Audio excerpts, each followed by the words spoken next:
हरे कृष्ण। ओम श्री विष्णवे नमः। भाद्रपद मास के कृष्ण पक्ष की अजा एकादशी को शास्त्रों में महान पुण्यदायिनी तिथि कहा गया है। इस व्रत का स्मरण, व्रत और कथा श्रवण करने मात्र से ही मनुष्य के जन्म जन्मांतर के पाप ताप नष्ट हो जाते हैं और उसे विष्णु धाम की प्राप्ति होती है। पद्म पुराण में इस व्रत का विशेष महत्व बताया गया है। इसमें कहा गया है कि जैसे गंगा स्नान से सभी पाप धुल जाते हैं, वैसे ही अजा एकादशी का व्रत करने से आत्मा निर्मल और पवित्र हो जाती है। इस तिथि को उपवास, हरि स्मरण, भजन और कथा श्रवण करने से जीवन में सुख, समृद्धि, धर्म और मोक्ष का द्वार खुलता है। प्रिय श्रोताओं, आज हम आपको इसी पावन अजा एकादशी की दिव्य कथा सुनाने जा रहे हैं, जिसका श्रवण करने से न केवल पुण्य की प्राप्ति होती है, बल्कि भगवान विष्णु की कृपा से हर दुख और संकट का भी नाश होता है। और आप सभी श्रोताओं को अजा एकादशी की हार्दिक शुभकामनाएं। इस बार अजा एकादशी का व्रत 19 अगस्त दिन मंगलवार को रखा जाएगा और एकादशी के दिन भक्त पूरा दिन उपवास रखकर अगले दिन व्रत का पारणा करते हैं, यानी उपवास खोलते हैं, जो कि इस बार 20 अगस्त दिन बुधवार को सुबह 5:53 से लेकर 8:29 के बीच में खोला जाएगा। अब सुनिए अजा एकादशी की कथा और उसके बाद हम सभी अपने अपने पापों से मुक्ति पाने के लिए पाप नाशन स्तोत्र का पाठ भी करेंगे। अजा एकादशी का महात्म्य भगवान श्री कृष्ण ने धर्मराज युधिष्ठिर को बताया था। एक बार धर्मराज युधिष्ठिर कहने लगे कि हे भगवान, हे पुंडरीकाक्ष, मैंने श्रावण शुक्ल एकादशी अर्थात पुत्रदा एकादशी का सविस्तार वर्णन आपके श्री मुख से सुना।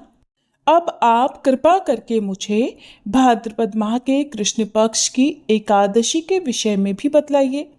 इस एकादशी का क्या नाम है और इसके व्रत का क्या विधान है? प्रभु, इसका व्रत करने से किस फल की प्राप्ति होती है? तब भगवान श्री कृष्ण ने कहा, हे युधिष्ठिर, भाद्रपद माह के कृष्ण पक्ष की एकादशी को अजा एकादशी कहते हैं। इसका व्रत करने से सभी पाप नष्ट हो जाते हैं। इहलोक और परलोक में मदद करने वाली इस एकादशी व्रत के समान संसार में दूसरा कोई व्रत नहीं है। हे युधिष्ठिर, इस एकादशी से संबंधित जो कथा प्रचलित है, अब मैं उसे तुम्हें सुनाता हूँ, श्रद्धा पूर्वक श्रवण करो। बहुत समय पहले एक दानी और सत्यवादी राजा हरिश्चंद्र हुए। राजा हरिश्चंद्र इतने प्रसिद्ध सत्यवादी और धर्मात्मा थे कि उनकी कीर्ति से देवताओं के राजा इंद्र को भी ईर्ष्या होने लगी। तब देवराज इंद्र ने महर्षि विश्वामित्र को राजा हरिश्चंद्र की परीक्षा लेने के लिए उकसाया। इंद्र के कहने से महर्षि विश्वामित्र जी ने राजा हरिश्चंद्र को योग बल से ऐसा स्वप्न दिखलाया कि राजा स्वप्न में ऋषि को सब राज्य दान कर रहे हैं। दूसरे दिन महर्षि विश्वामित्र अयोध्या आए और अपना राज्य मांगने लगे। स्वप्न में किए गए दान को भी राजा ने स्वीकार कर लिया और विश्वामित्र जी को सारा राजपाट दे दिया। अब अयोध्या से जब राजा हरिश्चंद्र चलने लगे, तब मुनि विश्वामित्र जी ने कहा कि राजन, जब तप दान आदि बिना दक्षिणा दिए सफल नहीं होते। राजपाट तो तुम पहले ही सौंप चुके हो, अब दक्षिणा कैसे दोगे? तब महाराज हरिश्चंद्र ने महर्षि विश्वामित्र से दक्षिणा लेने के लिए 1 माह का समय लिया और वे काशी आ गए। काशी में आकर उन्होंने पहले अपनी पत्नी रानी शैव्या को एक ब्राह्मण के हाथ बेच दिया। राजकुमार रोहिताश्व छोटा बालक था। प्रार्थना करने पर ब्राह्मण ने उसे अपनी माता के साथ रहने की आज्ञा दे दी और स्वयं अपने आप को राजा हरिश्चंद्र ने एक चांडाल के हाथों बेच दिया। इस प्रकार राजा हरिश्चंद्र ने ऋषि विश्वामित्र को 1000 मोहरें दक्षिणा में दे दी। अब महारानी शैव्या ब्राह्मण के घर में दासी का काम करने लगी। चांडाल के सेवक होकर राजा हरिश्चंद्र शमशान घाट की चौकीदारी करने लगे। राजा हरिश्चंद्र शमशान में मृतों के परिजनों से दाह संस्कार के बदले कर वसूली लेने का काम करते थे। कई बार उनके सामने धर्म संकट की स्थिति भी बनी, लेकिन वे सत्य और कर्तव्य के मार्ग से बिल्कुल भी विचलित नहीं हुए। फिर एक दिन शमशान भूमि की तरफ गौतम ऋषि आ गए। राजा ने ऋषि को प्रणाम किया। गौतम ऋषि ने कहा कि राजन, किसी पूर्व जन्म के पाप के कारण आपकी ये दशा हुई है। यदि तुम भाद्रपद कृष्ण पक्ष की एकादशी का व्रत करो और अजय एकादशी व्रत की कथा सुनो तो तुम्हारा इस स्थिति से उद्धार हो जाएगा। राजा ने ऋषि की बात मानी और अजय एकादशी का व्रत करने लगे। एक दिन राजकुमार रोहिताश्व ब्राह्मण की पूजा के लिए फूल चुन रहा था कि उसे एक सांप ने डस लिया। सांप का विष झटपट राजकुमार के शरीर में फैल गया और राजकुमार रोहिताश्व धरती पर गिर पड़ा। उसकी माता महारानी शैव्या को अब न कोई धीरज बंधाने वाला था और न ही उनके पुत्र की देह को शमशान पहुंचाने वाला था। तब रानी शैव्या रोती बिलखती पुत्र के शव को लेकर शमशान में पहुंची तो पुत्र के शव को देखकर राजा हरिश्चंद्र का कलेजा भर आया, क्योंकि उस समय राजा शमशान घाट में मृतों के शवों का दाह संस्कार करने का काम किया करते थे। इसलिए अपनी पत्नी से अपने पुत्र की मृत्यु का सारा वृतांत सुनकर राजा हरिश्चंद्र ने कहा कि रानी, इस समय मैं अपने कर्तव्य में बंधा हुआ हूँ। जो भी यहाँ दाह संस्कार के लिए आता है उसे कर के रूप में कुछ न कुछ देना ही पड़ता है। अब रानी के पास तो देने के लिए कुछ भी नहीं था। राजा हरिश्चंद्र को बड़ा दुख हुआ, किंतु वे अपने धर्म पर स्थिर बने रहे। दोनों ही इस दुख की घड़ी में भगवान को याद कर रहे थे। जब राजा हरिश्चंद्र ने अपनी पत्नी को दाह संस्कार नहीं करने दिया, तब रानी ने अपनी आधी साड़ी चीरकर राजा हरिश्चंद्र को कर के रूप में दे दी। भगवान भी ये सब कुछ देख रहे थे। तब राजा हरिश्चंद्र की कर्तव्य परायणता को देखकर वहां भगवान नारायण, देवराज इंद्र, धर्मराज आदि देवता और महर्षि विश्वामित्र प्रकट हो गए। उन्होंने उनके मृत पुत्र को फिर से जीवित कर दिया और राजा हरिश्चंद्र को उनका खोया हुआ राज्यपाट भी वापस लौटा दिया। तो इस प्रकार अजय एकादशी व्रत के पुण्य प्रभाव से राजा हरिश्चंद्र के समस्त दुखों का निवारण हो गया।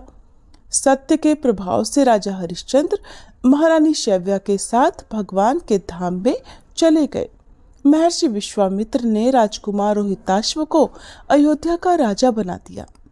भगवान श्री कृष्ण कहते हैं, हे राजन, ये सब अजय एकादशी के प्रभाव से ही हुआ।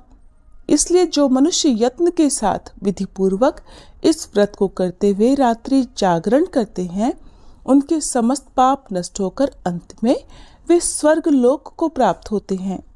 प्रिय श्रोताओं, आपने अभी अभी अजय एकादशी की पावन कथा का श्रवण किया। जिस प्रकार इस व्रत के प्रभाव से राजा हरिश्चंद्र ने अपना खोया हुआ राज्य, पत्नी और पुत्र पुनः प्राप्त किया और उनके सारे दुख दूर हुए, उसी प्रकार जो भी भक्त श्रद्धा और नियम पूर्वक इस व्रत का पालन करता है, उसके जीवन से पाप, संकट और दुखों का नाश होकर सुख, समृद्धि और मोक्ष का मार्ग प्रशस्त होता है। शास्त्रों में कहा गया है, अजय एकादशी का व्रत करने से मनुष्य को गंगा स्नान, दान और यज्ञ के समान फल मिलता है। इसलिए प्रत्येक साधक को इस दिन भगवान विष्णु का ध्यान, उपवास और कथा श्रवण अवश्य करना चाहिए।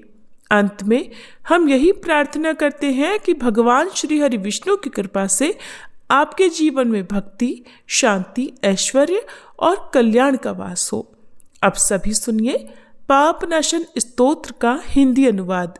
श्री वेद व्यास जी द्वारा रचित 18 पुराणों में से एक अग्नि पुराण में अग्निदेव द्वारा महर्षि वशिष्ठ को दिए गए विभिन्न उपदेश हैं। इसी के अंतर्गत इस पाप नाशन स्तोत्र के बारे में महात्मा पुष्कर कहते हैं कि मनुष्य चित्त की मलिनता, चोरी, हत्या, पर स्त्री गमन आदि अलग अलग पाप करता है, पर जब चित्त को शुद्ध होता है तब उसे इन पापों से मुक्ति की इच्छा होती है। उस समय भगवान नारायण की दिव्य स्तुति करने से समस्त पापों का प्रायश्चित पूर्ण होता है। इसलिए इस दिव्य स्तोत्र का नाम समस्त पाप नाशन स्तोत्र है। महात्मा पुष्कर ने कहा, सर्वव्यापी श्री विष्णु को सदा नमस्कार है, श्री हरि विष्णु को नमस्कार है। मैं अपने चित्त में स्थित सर्वव्यापी अहंकार शून्य श्री हरि को नमस्कार करता हूँ। मैं अपने मानस में विराजमान अव्यक्त, अनंत और अपराजित परमेश्वर को नमस्कार करता हूँ। सबके पूजनीय, जन्म और मरण से रहित प्रभावशाली श्री विष्णु को नमस्कार है। श्री विष्णु मेरे चित्त में निवास करते हैं। श्री विष्णु मेरी बुद्धि में विराजमान है। श्री विष्णु मुझ में भी स्थित हैं। वे श्री विष्णु ही चराचर प्राणियों के कर्मों के रूप में स्थित हैं। उनके चिंतन से मेरे पाप का विनाश हो। जो ध्यान करने पर पापों का हरण करते हैं और भावना करने से स्वप्न में दर्शन देते हैं। इंद्र के अनुज शरणागतों का दुख दूर करने वाले उन पाप पहारी श्री विष्णु को मैं नमस्कार करता हूँ। मैं इस निराधार जगत में अज्ञान अंधकार में डूबते हुए को हाथ का सहारा देने वाले परात्पर स्वरूप श्री विष्णु के सम्मुख नतमस्तक होता हूँ। सर्वेश्वर प्रभो, कमल नयन परमात्मन हे ऋषिकेश, आपको नमस्कार है। इंद्रियों के स्वामी श्री विष्णु, आपको नमस्कार है।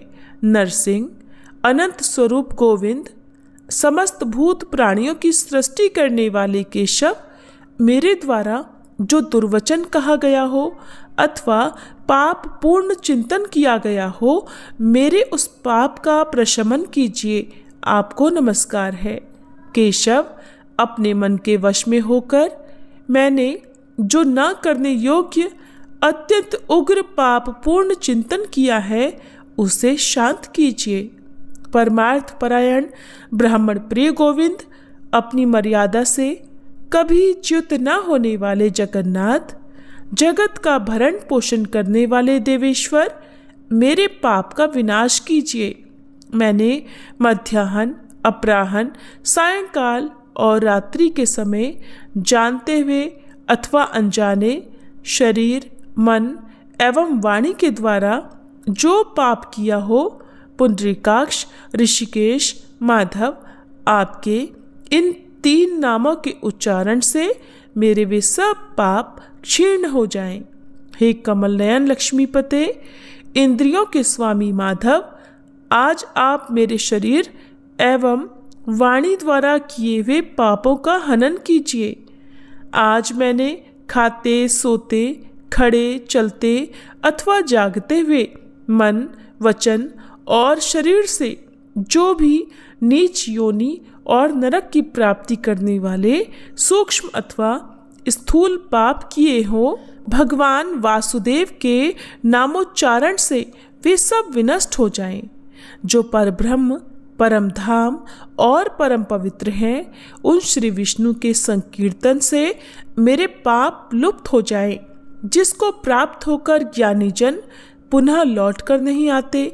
जो गंध, स्पर्श आदि तन्मात्राओं से रहित है, श्री विष्णु का वह परम पद मेरे संपूर्ण पापों का शमन करे।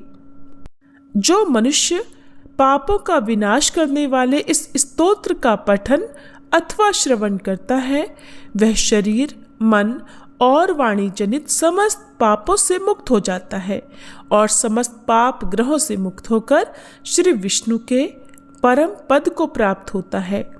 इसलिए किसी भी पाप के हो जाने पर इस स्तोत्र का जप करें। यह स्तोत्र पाप समूहों के प्रायश्चित के समान है। कृच्छ आदि व्रत करने वालों के लिए भी यह श्रेष्ठ है। स्तोत्र, जप और व्रतरूप प्रायश्चित से संपूर्ण पाप नष्ट हो जाते हैं। इसलिए भोग और मोक्ष की सिद्धि के लिए इनका अनुष्ठान करना चाहिए। ये था पापनाशन स्तोत्र का हिंदी अनुवाद। अब सुनिए एकादशी व्रत को पूर्ण करने वाली तुलसी माता की कथा। एक बार एक बूढ़ी माई थी जो नियमित 11 माता का यानी एकादशी का उपवास रखा करती थी और तुलसी के पौधे की सेवा किया करती थी। तुलसी के पौधे को सींचा करती थी। वे सुबह को बिना तुलसी के पौधे की पूजा किए अन्न या जल तक ग्रहण नहीं करती थी। जब भी वह बूढ़ी माई तुलसी के पौधे को सींचती तो तुलसी माता से कहती, हे तुलसी माता, सत की दाता, मैं तेरा बिरवा सींचती हूँ, मुझे बहू दे, पीले रंग की धोती दे, मीठा ग्रास दे, वैकुंठ में वास दे, अच्छी मौत दे, चंदन का काठ दे, अच्छा राज दे, खाने को दाल भात दे और 11 के दिन कृष्ण का कांधा दे। बूढ़ी माई की ये बात सुनकर तुलसी माता सूखने लगी। तुलसी माता को इस प्रकार सूखता देखकर एक दिन भगवान कृष्ण ने पूछा, हे तुलसी, तुम दिन प्रतिदिन क्यों सूखती जा रही हो? तब तुलसी माता ने कहा कि बस मेरे मन की मत पूछो प्रभु। भगवान कहने लगे, मैं नहीं पूछूंगा तो कौन पूछेगा? तब तुलसी माता कहती हैं कि हे प्रभु, एक बूढ़ी माई आती है और अपनी बात कहकर चली जाती है। मैं उनकी सारी बातें तो पूरी कर दूंगी, लेकिन कृष्ण का कांधा कहाँ से लाऊंगी? तब भगवान श्री कृष्ण बोले कि वो बूढ़ी माई मरेंगी तो मैं अपने आप ही कांधा देने आ जाऊंगा। तुम बूढ़ी माई से ये बात कह देना। और इसके कुछ समय बाद वह बूढ़ी माई मर गई। बूढ़ी माई के मरने पर सारा गांव इकट्ठा हो गया और उनका अंतिम समय आने पर जब उन्हें उठाने लगे तब तो वह बहुत भारी हो गई, जिससे वो किसी से उठाए ना उठ सकी। सभी कहने लगे, ये तो बहुत धर्मात्मा थी, बहुत संस्कारी थी, खूब पूजा पाठ करती थी, कोई पाप तक इन्होंने नहीं किया, फिर ये इतनी भारी कैसे हो गई? तभी बूढ़े ब्राह्मण के भेष में वहां भगवान श्री कृष्ण आए और कहने लगे, ये भीड़ कैसी है? तब गांव वाले बोले कि एक बूढ़ी माई मर गई है और आज एकादशी का दिन है। वो इतनी पापिन थी कि उसकी अर्थी उठाई नहीं उठ रही, ये तो बहुत भारी हो गई है। भगवान बोले कि मुझे इनके कान में कुछ कह लेने दो, फिर ये उठ जाएंगी। तब भगवान श्री कृष्ण बूढ़ी माई के पास गए और चुपके से उनके कान में कहा, हे बूढ़ी माई, तू अपने मन की कर ले, पीतांबर की धोती ले, मीठा मीठा ग्रास ले, वैकुंठ में वास ले, चटक की चाल ले, चंदन का काठ ले, झालर की झनकार ले, दाल भात को जीम और श्री कृष्ण का कांधा ले। भगवान की सारी बातें सुनकर बूढ़ी माई तो हल्की हो गई और तब भगवान कृष्ण उन्हें अपने कांधे पर लेकर गए। इस प्रकार बूढ़ी माई को मुक्ति मिल गई और वह वैकुंठ लोक को चली गई। हे तुलसी माते, जैसे आपने उन बूढ़ी माई को मुक्ति दी, ऐसे ही सभी को मुक्ति देना। जैसे भगवान कृष्ण ने उन्हें कांधा दिया, वैसा ही हम सबको भी देना। प्रेम से बोलिए, श्री कृष्ण भगवान की जय, तुलसी माता की जय।